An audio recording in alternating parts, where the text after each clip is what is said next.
एक लड़की थी। जब उसका जन्म होने वाला था तब उसके दादा दादी और घर के रिश्तेदार जश्न की तैयारी कर रहे थे, क्योंकि उन्हें लगता था कि लड़का होगा, पर ऐसा नहीं हुआ, लड़की हुई। जब लोगों ने उसे देखा और उसे जिस नाम से पुकारा वो था कुलक्ष्मी।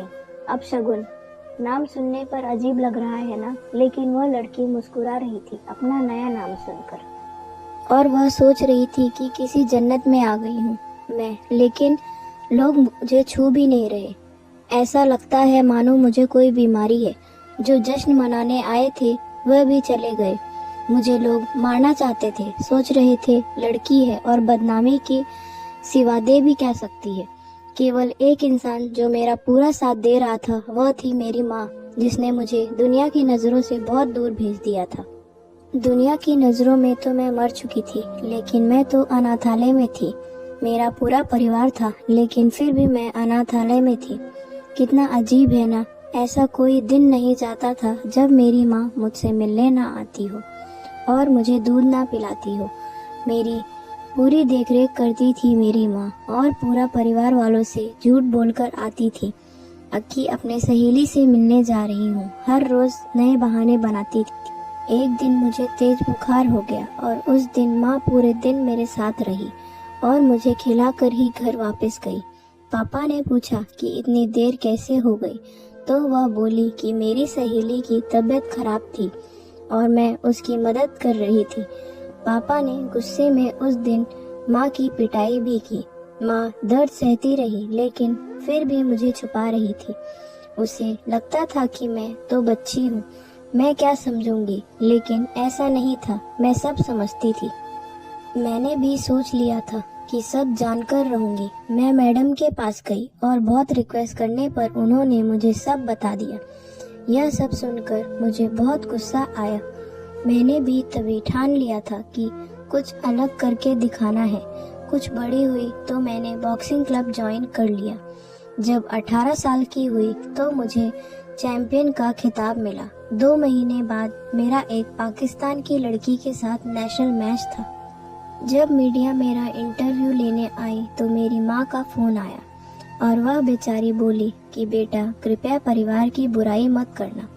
मुझे तो हंसी आ रही थी कि मेरी माँ आज भी अपने परिवार को बचा रही थी। मैंने इंटरव्यू दिया और पूरी जनता ने टीवी पर वह इंटरव्यू सुना। शाम को माँ ने बताया कि टीवी देखते हुए पापा बोल रहे थे कि वह क्या लड़की है, कितना नाम रोशन कर रही है अपने माता पिता और परिवार का। वह लोग तो मुझे छोड़कर चले गए थे, यह कहकर कि मैं तो कुलक्ष्मी हूँ। आज वह लोग मेरे से मिलना चाहते हैं और मेरे साथ फोटो खींचना चाहते हैं, लेकिन आज भी वह मेरी पहचान से अनजान थे कि मैं कौन हूँ। ठीक 2 महीने बाद मेरा नेशनल चैंपियनशिप का मैच हुआ और वह सब मुझे देखने आए थे।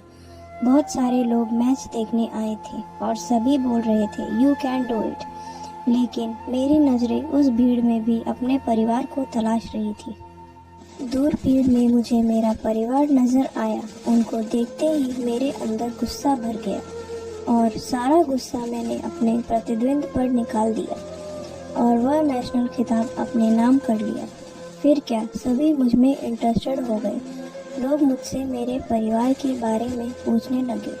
बहुत मजबूर होकर मैंने बताया कि वह लड़की हूँ जिसे 20 साल पहले मार दिया गया था, जिसे सबसे पहला नाम कुलक्ष्मी दिया गया था। मेरे परिवार की आंखें नम हो चुकी थी। तभी दूर भीड़ में से भागकर कोई मेरे पास आया और मुझे बेटी कहकर पुकार रहा था।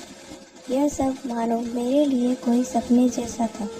जो बचपन का प्यार मैंने खो दिया था वह अचानक ही मुझे मिल गया और उसने मुझे गले लगाकर सभी से कहा, यह मेरी बेटी है जिसने मुझे पिता बनने का हक दिलाया। सभी लोग मेरे से माफ़ी मांग रहे थे। जब मैंने जन्म लिया तब मैं केवल एक लड़की थी, आज मैं एक बेटी हूँ।